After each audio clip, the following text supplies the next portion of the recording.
लग चुकी है तलब मंजिल की, अब खुद को आग में झोंकना होगा, ये ठोकर है कहती है मारा जाएगा, हौसला कहता है देख लेंगे।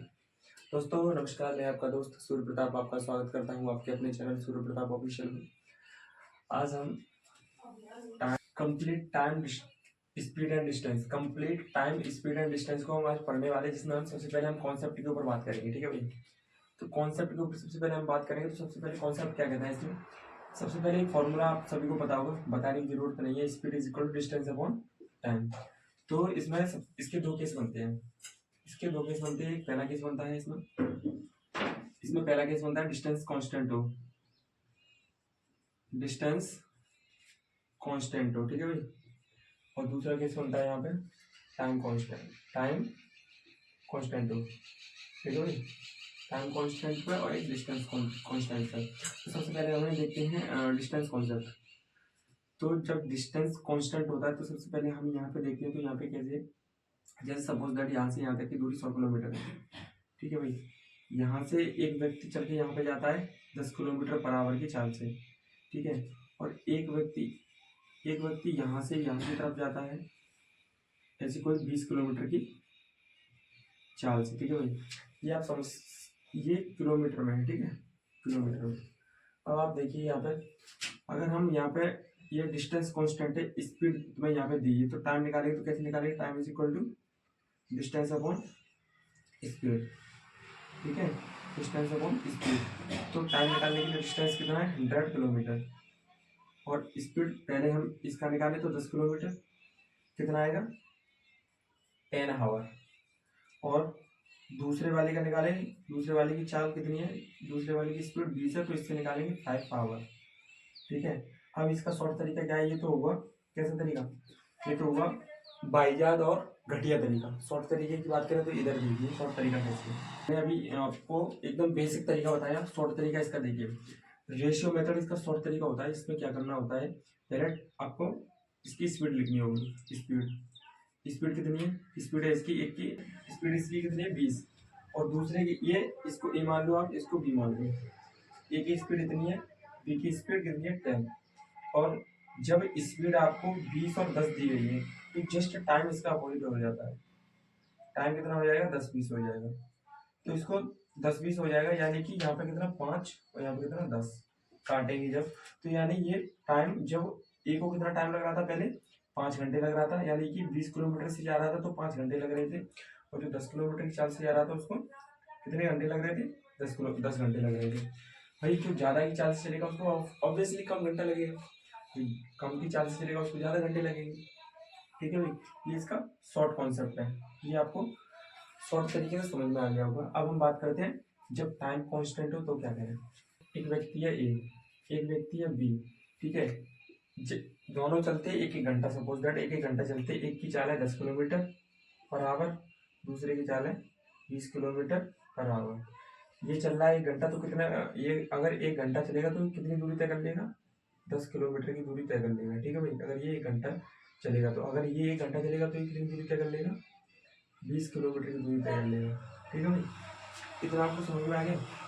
यानी जब टाइम कांस्टेंट है तो ये 10 किलोमीटर, 1 घंटे में 10 किलोमीटर चल रहा है, और इसकी चाल 20 किलोमीटर है, तो 1 घंटे में 20 किलोमीटर चल रहा है। कुल मिलाकर के ये है, ये देखिए डिस्टेंस डायरेक्टली प्रोपोर्शनल है। डिस्टेंस क्या है, जो डिस्टेंस है वो क्या है, डायरेक्टली प्रोपोर्शनल है किसकी, किसके, स्पीड के। यानी कि जब हमारी स्पीड ज़्यादा होगी तो हम ज़्यादा डिस्टेंस तय करेंगे, जब हमारी स्पीड ज़्यादा होगी तो हम ज़्यादा डिस्टेंस तय करेंगे। यहाँ पे ये समझ में आया हमको। और यहाँ पे क्या था, जब हमारी स्पीड कितनी थी, जब हमारी स्पीड ज़्यादा होती थी तो हम टाइम कितना तय करते थे, कम समय लगता था हमको। यहाँ पे कम समय, जब स्पीड ज़्यादा होती थी तो कम समय लगता था। जब यहाँ पे इस वाले केस में क्या होता है, जब डिस्टेंस डिस्टेंस जितनी स्पीड ज़्यादा तय करोगे तुम, जितनी स्पीड ज़्यादा से चलोगे तुम, उतना ही ज़्यादा डिस्टेंस आपको तय करना होगा। तो ये दो कॉन्सेप्ट आपको समझ में आ गए होंगे। कुल मिलाकर के ये कुछ नहीं है, इसके दो केस बनते हैं, एक तो जब डिस्टेंस कांस्टेंट हो, जब टाइम कांस्टेंट हो, ठीक है भाई। देखो दोस्तों, साइड में क्वेश्चन आपको दिख रहा है, उसमें लिखा है 4/5 दिख रहा होगा आपको। उसमें 4/5 की अगर चाल से कोई व्यक्ति चलता है तो वो 10 मिनट की देरी से पहुंचता है। तो वो उसकी पुरानी जो जो उसकी एक्चुअल चाल थी उस चाल से अगर चले तो वो कितनी देर में पहुंचेगा, ये क्वेश्चन आपको बताया गया है। तो सबसे पहले आप देखिए 4/5 की स्पीड से चल रहा है, यानी पहले वो 5 चल रहा था, अब वो 4 ही चल रहा है। जैसे स्पीड स्पीड और यहाँ पे टाइम, यहाँ पे स्पीड ले लो, यहाँ पे टाइम ले लो, ठीक है। यहाँ पे स्पीड, यहाँ पे टाइम।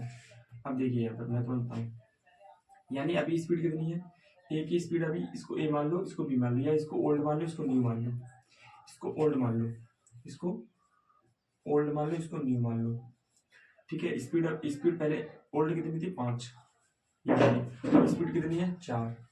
टाइम जस्ट स्पीड का अपोजिट हो जाता है, मैंने अभी तो बताया। तो यहाँ पे 4 यहाँ पे आ जाएगा, 5 यहाँ पे आ जाएगा, ठीक है। तो यानी कि अगर वो पहले पहले उसको, जैसे पहले वो 4 की स्पीड से चल रहा है तो अभी उसको कितना घंटा लगेगा, 5 घंटे लगेंगे, ऐसे सपोज कर, ठीक है। तो ये कॉन्सेप्ट हुआ। अब यहाँ पे ये टाइम दे रहा है 4 पहले था 4 घंटे, अब कितना लग रहा है 5 घंटे, मान लेते हैं 5 घंटे लग रहा है। इसके बीच में डिफरेंस कितना है 1। अब इसके बीच में जो 1 का डिफरेंस है, वही डिफरेंस यहाँ पे आपको उसमें क्वेश्चन में बताया गया है कि 10 मिनट की देरी हो रही है, तो वही एक 1 इज इक्वल टू 10 मिनट हो जाएगा, ठीक है। डिफरेंस कितना है 1, तो 1 की वैल्यू कितनी है 10 मिनट। तो जब 1 की वैल्यू 10 मिनट है तो 40 मिनट ये हो जाएंगे, 50 मिनट ये हो जाएंगे, ठीक है। 50 मिनट ये हो जाएंगे और 40 मिनट ये हो जाएंगे। अब आप सपोज दैट, अब आपको क्या पूछा था क्वेश्चन में ये पूछा था कि उसका ओल्ड मतलब अगर वो पुरानी चाल से चले तो उसको कितना समय लगता है। पुरानी चाल कितनी है 5, चाल से चले तो कितना समय लग रहा है 40 मिनट। आंसर आपका क्वेश्चन आ गया 40 मिनट। ऐसे सॉल्व अगर आप सवाल को करेंगे तो जल्दी से जल्दी सॉल्व कर सकते हो ट्रिक के माध्यम से। ये आसान ट्रिक है, इसकी शॉर्ट तरीका है भाई, ठीक है। देखो दोस्तों, यहाँ पे एक क्वेश्चन है, क्वेश्चन में एक ए नाम का व्यक्ति है, एक बी नाम का व्यक्ति है, ठीक है। ए की चाल है 30 किलोमीटर पर आवर और जो बी की चाल है वो 40 किलोमीटर पर आवर है, ठीक है। अब क्वेश्चन ये कहा है, एवरेज स्पीड का क्वेश्चन बता रहे हैं हम आपको एवरेज स्पीड, ठीक है। एवरेज स्पीड में एक 30 की चाल से चल रहा है, एक 40 की चाल से चल रहा है, तो इसकी एवरेज स्पीड बताइए। दोस्तों इसका एक शॉर्ट तरीका होता है, शॉर्ट फॉर्मूला होता है एक्स इंटू वाई, या आप ए बी है तो ए बी लिख लेना, X into Y into 2 upon X Y, X plus Y, sorry X plus Y. ये इसकी एवरेज स्पीड का फॉर्मूला है, किसका एवरेज स्पीड का फॉर्मूला है, किसका एवरेज स्पीड का, ठीक है। तो इसमें एक्स और वाई जैसे हम रख लेते हैं 3, यहाँ पर रख लेते हैं हम 30 इंटू 40 इंटू 2 अपॉन 30 और 40 को प्लस करेंगे तो 70, इसको काटेंगे तो कितना जाएगा, यहाँ पे 4 3 या 12, 120 प्लस इंटू 2 अपॉन 7, तो इसका इससे मल्टीप्लाई करेंगे तो कितना जाएगा 240 अपॉन 7, इसको काटेंगे तो कितना आएगा 7 3 21 और बचे कितने 30, 7 5 35 होते, 7 चौक 28, 34.28, 7 दूनी 34.2 के करीब इसकी एवरेज स्पीड आएगी, ठीक है। एवरेज स्पीड कितनी आएगी इसकी 34.2 के करीब, ठीक है। ये है एवरेज स्पीड का शॉर्ट फार्मूला।